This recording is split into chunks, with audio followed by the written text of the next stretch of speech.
किसी मैच के रिजल्ट का या पर्टिकुलर किसी मूवमेंट का, जैसे नो बॉल, वाइड बॉल या पहले ओवर, पैसों के लिए पहले से ही सेट हो जाता है। उसे कहते हैं मैच फिक्सिंग या स्पॉट फिक्सिंग। कभी कभी किसी प्रेशर में भी डेलिब्रेट और अनकॉमन डिसीजन लिए जाते हैं। ये सिर्फ एक क्राइम नहीं, ये फैंस के इमोशंस का, गेम के रिस्पेक्ट का, गेम के असली स्पिरिट का कत्ल है।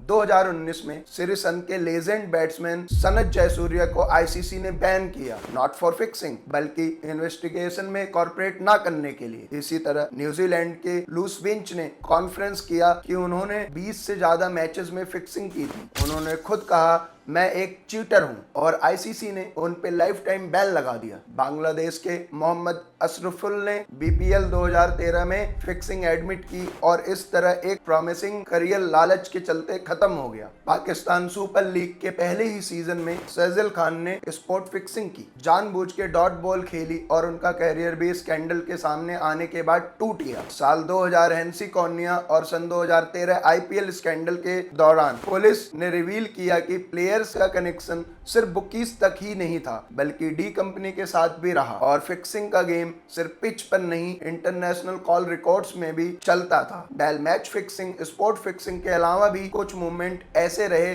जो क्रिकेट के लिए कलंक बन गए, जैसे बॉल टेम्परिंग स्कैंडल्स, जहां प्लेयर्स ने रूल्स के साथ नहीं, क्रिकेट के स्पिरिट को भी चीट किया। अब सवाल उठता है, मैच फिक्सिंग होती कैसे है? क्या कोई प्लेयर ऐसे ही डिसाइड कर लेता है कि आज मैं मैच फिक्स करूंगा? बिल्कुल नहीं, ये एक पूरी प्लानिंग होती है जिसमें होता है मल्टीपल लेयर्स और लोगों का नेटवर्क। सबसे पहले आते हैं बुकीज। ये वो लोग होते हैं जो इलीगल बैटिंग के नेटवर्क चलाते हैं। इनका कनेक्शन होता है अंडरवर्ल्ड या बड़े क्राइम सिंडिकेट से। फिर ये बुकीज अप्रोच कैसे करते हैं प्लेयर्स को? कभी टीम स्टाफ, कभी सोशल मीडिया या किसी ट्रस्टेड इंसान के जरिए। फिर प्लेयर्स को मिलता है offer in form of huge money, gift या कभी कभी प्रेशर या ब्लैकमेलिंग। कई बार यंग या स्ट्रगलिंग प्लेयर्स को टारगेट किया जाता है जिनकी जिंदगी ऑलरेडी इनसिक्योर होती है। फिक्सिंग सिर्फ मैच के रिजल्ट का नहीं होता, इसमें आता है स्पॉट फिक्सिंग, जैसे एक नो बॉल डालनी है, पर्टिकुलर ओवर में स्लो खेलना है, या फिर एक फील्डिंग एरर प्रोपेसली करना है। ये सब चीजें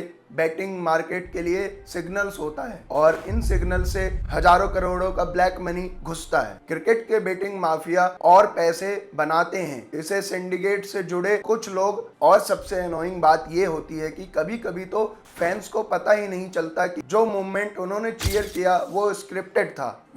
जब इतना बड़ा स्कैंडल सामने आया, ऑब्वियस सवाल उठा कि क्रिकेट का गेम अनबेस और सच में क्लीन हो सकता है। आईसीसी और इंटरनेशनल बोर्ड ने इन स्कैंडल्स के बाद एक्शन लेना शुरू किया और काफी कुछ बदला भी। आईसीसी ने बनाई ASCU यूनिट, यानी anti corruption and security unit, जिसका काम है सस्पिशियस एक्टिविटी पर नजर रखना और प्लेयर्स को रेगुलरली एजुकेट करना। हर इंटरनेशनल मैच में अब ACSU ऑफिसर्स होते हैं। इसके अलावा BCCI, PCB और दूसरे बोर्ड्स ने भी अपने लॉज स्ट्रिक्ट किए हैं। Life time bans, long suspension और जेल जैसे रियल कॉन्सिक्वेंसेस इंट्रोड्यूस किए। इतना ही नहीं, as per the new rules, players को कोई भी सस्पिशियस पर्सन कांटेक्ट करता है तो उन्हें तुरंत रिपोर्ट करनी होती है। अगर नहीं किया तो वो पनिशेबल ऑफेंस है, जैसे कि सनत जयसूर्या के केस में हुआ। क्रिकेट सिर्फ एक गेम नहीं है, ये भरोसा है, और जब फिक्सिंग होता है तो मैच नहीं, भरोसा हारता है। लेकिन सच ये भी है, फिक्सिंग का रिस्क